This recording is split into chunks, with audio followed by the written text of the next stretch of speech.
এই কোটা আন্দোলনকারীদের complete shutdown, আর তার ফলাফল আজকে এই অবস্থা। সমস্ত দাবি মেনে নেওয়ার পরেও তাদের আর সেই শাটডাউন শেষ হয় না। কী কারণে আমি বুঝি না। আমরা তো সম্পূর্ণ দাবি মেনে নিয়েছি, একটা মানলে আর একটা, আর একটা মানলে আর একটা, আর এর ফল আজকে জ্বালিয়ে পুড়ে সব একদিকে সরকার, আর আজকে কত মানুষ জীবন হারালো, কতগুলি মানুষ পঙ্গু হয়ে যাচ্ছে, কতগুলি মানুষ। এবং ঠিক এই 2001 সালে এইরকম তাণ্ডব বিএনপি জামাত জোট চালিয়েছিল। আওয়ামী লীগের প্রায় 21,000 নেতাকর্মী হত্যা করে, কত মানুষ গুলি খেয়ে তাদের ঘর বাড়ি হাত পা কেটে দেওয়া, চোখ তুলে দেওয়া, মেয়েদের রেপ করা, এই তাণ্ডব ছিল। আবার 2013 সালে অগ্নিসন্ত্রাস, 13, 14, 15 আগুন জ্বালানো, সব যে গাড়ির ভিতরে, বাসের ভিতরে মানুষ, সেখানেও আগুন জ্বালানো।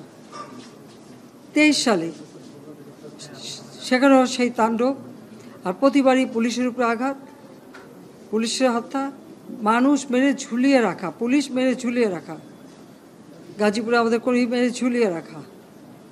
এটা কি ধরনের রাজনীতি আমরা জানি না। যেখানে দাবি করেছে প্রত্যেক দাবি আমরা মেনে নিয়েছি। আর মামলা তো তাদের না, আমার করা প্রজ্ঞাপন হাইকোর্ট বাতিল করে দেয়, সরকারের পক্ষ থেকেই তো আমরা আপিল করি, এবং ওই হাইকোর্টের সে রায় সেটা স্থগিত করে দেওয়া হয়। তাহলে তো আবার কোটা থেকে যায়। তাহলে আন্দোলনটা কিসের জন্য ছিল? একেবারে শাটডাউন করে সবাইকে তারপরে মারা। যে সমস্ত ঘটনা ঘটেছে আর যেভাবে মানুষগুলি ক্ষতিগ্রস্ত হয়েছে, আর যারা মারা গেছে আমি তাদের আত্মার মাগফিরাত কামনা করি। আর যারা এখন আহত তাদের সকলের চিকিৎসা সুষ্ঠুভাবে হচ্ছে। আমি আমাদের ডাক্তার, নার্স বা কর্মচারী সকলকে আমি আন্তরিক ধন্যবাদ জানাচ্ছি যে তারা দিন রাত অক্লান্ত পরিশ্রম করেছেন, এবং আমাদের স্বাস্থ্য মন্ত্রণালয় থেকে মন্ত্রী, প্রতিমন্ত্রী সহ আমাদের সকলে বারবার এদের দেখে গেছে এবং যা যা লাগে করে দিচ্ছে। আজকে চিকিৎসার জন্য যা যা লাগবে আমরা করে দিচ্ছি।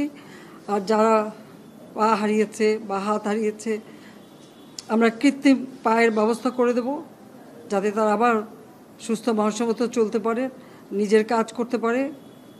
এবং এর মধ্যে একজন আবার প্রতিবন্ধীও, কাজে তার মা যাতে ভালোভাবে চলতে পারে। প্রতিবন্ধী অবশ্য আমরা ভাতাও দিচ্ছি, কিন্তু তাকে আরও ব্যবস্থা করে দেব, আমাদের যতটুকু সাধ্য করে দেব।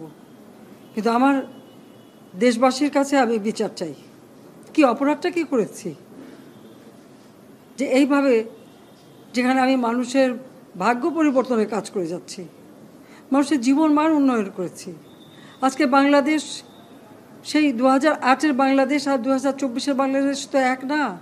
বাংলাদেশের মানুষের জীবন মান তো উন্নত হয়েছে। আমাদের অর্থনীতি আজকে কত কত উপরে উঠে গিয়েছিল, এবং এটা মনে হলো যে এটা আর কিছু না। এটা আমাদের অর্থনীতিকে সম্পূর্ণ পঙ্গু করে দিয়ে বাংলাদেশকে আবার ভিক্ষুকের জাতি করে দেওয়া, এটাই বোধহয় এদের পিছনে ষড়যন্ত্র।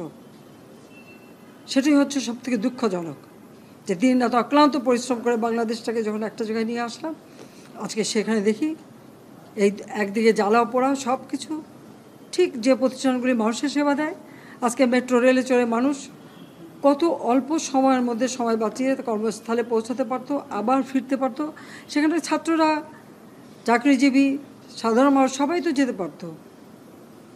সেই স্টেশনগুলি পুড়িয়ে এখন ট্রাফিক জ্যাম, মানুষের কষ্ট।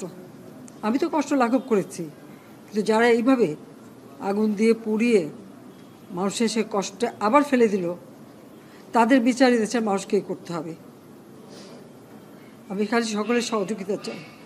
আর এইভাবে মায়ের কোল খালি হোক এটা আমি চাই না, কারণ আমি তো বাবা মা সব হারিয়েছি। আমি তো জানি হারাবার ব্যথা কত কষ্ট, কিন্তু সেই কষ্ট বুকে নিয়েই তো ফিরে আসছি এদেশের মানুষের জন্য। এখানে আমার তো কোনো চাওয়া পাওয়া নেই। আমি তো আমাদের ছেলে মেয়ের জন্য কিছু করিনি, শুধু তাদের লেখাপড়া, নিজেরাই চাকরি করছে, নিজেরাই পড়েছে, আমি কতটুকু করতে পেরেছি। কিন্তু আমি দেশের মানুষের জন্য করেছি। আজকে অন্তত মানুষের ভাত কাপড়ের ব্যবস্থা, চিকিৎসার ব্যবস্থা, তাদের কাজের সংস্থা সবই তো করে দিচ্ছিলাম। যখন আমরা এক উন্নয়নশীল দেশে মর্যাদা পেলাম, তখনই এই তাণ্ডব করে ঠিক যে জায়গাগুলি মানুষের সেবা করবে সেই জায়গাগুলিতেই আঘাত, শিক্ষা প্রতিষ্ঠানে হল ভেঙে দেওয়া। সবচেয়ে দুর্ভাগ্য যে ভিসির বাড়িতে আগুন দেওয়া। এর আগেও একবার ঢাকা ইউনিভার্সিটিতে ভিসির বাড়িতে আগুন দিয়েছিল, আপনাদের মনে আছে।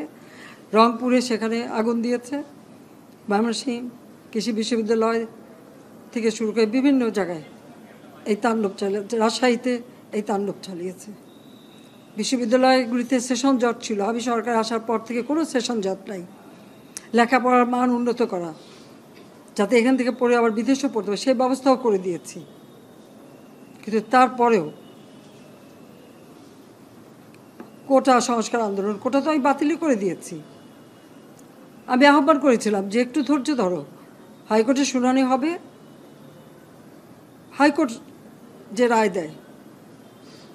না, তারপরেও এই আন্দোলন হবে। আজকে এই যে এতগুলি মানুষের জীবনের ক্ষতি হলো, এতগুলি পরিবার ক্ষতি হলো,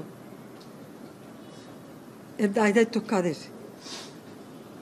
আমি দেশবাসীর কাছে সেই আহ্বান জানাবো যে এই ধরনের ধ্বংসযজ্ঞের জন্য এই দেশকে নিয়ে আর কেউ চালাতে না পারে। আমি সকলে সাহায্য চাই, আর আমি চাই না এভাবে মায়ের কোল খালি হোক আর এভাবে মানুষ অসহায় হয়ে পড়ুক।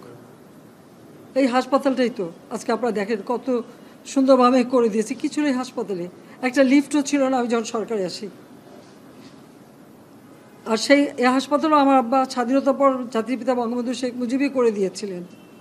আমি সেটা উন্নতি করেছি বলেই তো আজকে চিকিৎসা দিতে পারছি, নইলে এত রোগীর চিকিৎসা দেওয়া কোনোদিন সম্ভব হতো না। তো আমার কি এটাই অপরাধ যে আমি মানুষের জীবন মান উন্নত করার জন্য কাজ করেছি, আর সেই জায়গাগুলিকে হামলা করতে হবে? কোভিড-19-এর সময় যেখানে আমরা সব থেকে ভালোভাবে মানুষের চিকিৎসা দিতে পেরেছি, সেই কোভিড হাসপাতাল সেখানেও আগুন দিয়েছে। এটা কি ধরনের খেলা? যাক, আমি আর কিছু বলতে পারি না। আমি যে এগুলি এক একদিন দেখি আর